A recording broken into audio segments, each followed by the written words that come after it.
Robert Kiyosaki के best seller rich dad poor dad का पहला अध्याय the rich don't work for money लेखक के बचपन के एक महत्वपूर्ण मोड़ को दर्शाता है, जहां उन्हें दो अलग अलग वित्तीय दर्शनों से परिचित कराया जाता है।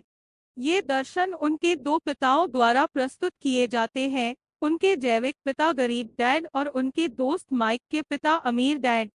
कियोसाकी के गरीब डैड एक शिक्षित व्यक्ति थे जो कड़ी मेहनत और स्थिर करियर में विश्वास रखते थे। उन्होंने अपने बेटे को अच्छी शिक्षा प्राप्त करने और एक सुरक्षित नौकरी पाने के लिए प्रोत्साहित किया, यह मानते हुए कि यही वित्तीय सफलता का मार्ग है। इसके विपरीत माइक के अमीर डैड, जिन्होंने हाई स्कूल भी पूरा नहीं किया था, एक सफल व्यवसायी थे जिनकी वित्तीय सोच बिल्कुल अलग थी। उनका मानना था कि अमीर लोग पैसे के लिए काम नहीं करते हैं, बल्कि पैसा उनके लिए काम करता है। अध्याय की शुरुआत में कियोसाकी लगभग 9 साल की उम्र के एक अनुभव को याद करते हैं जब उन्होंने और माइक ने अमीर बनने की इच्छा व्यक्त की। उन्होंने पैसे कमाने के लिए एक छोटा सा व्यवसाय शुरू करने का फैसला किया, पुराने टूथपेस्ट ट्यूबों को पिघलाकर सीसा बनाना और उसे बेचना। हालांकि यह उद्यम विफल रहा।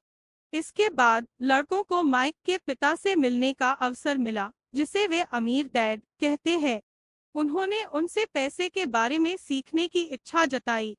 अमीर डैड ने उन्हें तुरंत पैसे देने या नौकरी पर रखने के बजाय उन्हें व्यावहारिक अनुभवों के माध्यम से वित्तीय साक्षरता सिखाने का फैसला किया।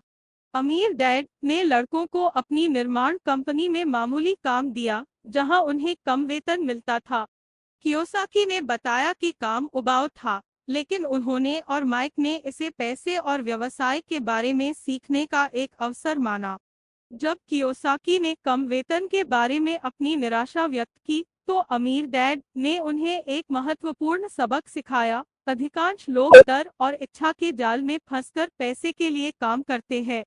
नौकरी खोने का डर उन्हें काम पर रखता है और अधिक पैसे की इच्छा उन्हें कड़ी मेहनत करने के लिए प्रेरित करती है, लेकिन वे कभी वित्तीय स्वतंत्रता हासिल नहीं कर पाते।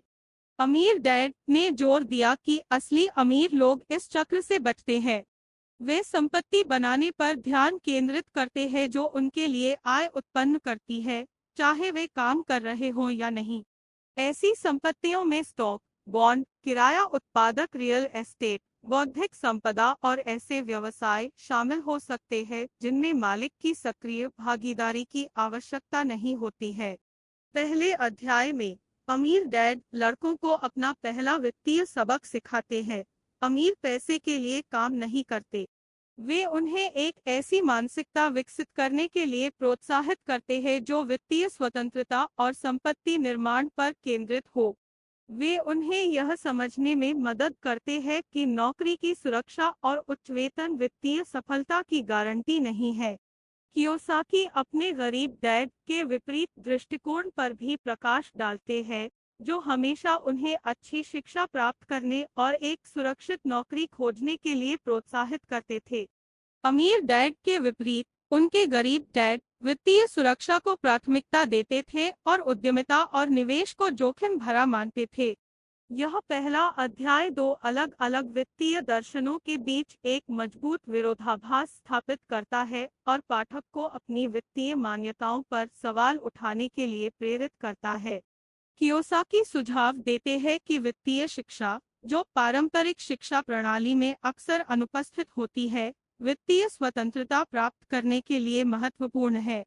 अध्याय के अंत में कियोसाकी बताते हैं कि उन्होंने और माइक ने अमीर डैड से कई वर्षों तक सीखा और उनके द्वारा सिखाए गए पहले सबक की अमीर पैसे के लिए काम नहीं करते ने उनके वित्तीय जीवन की नींव रखी।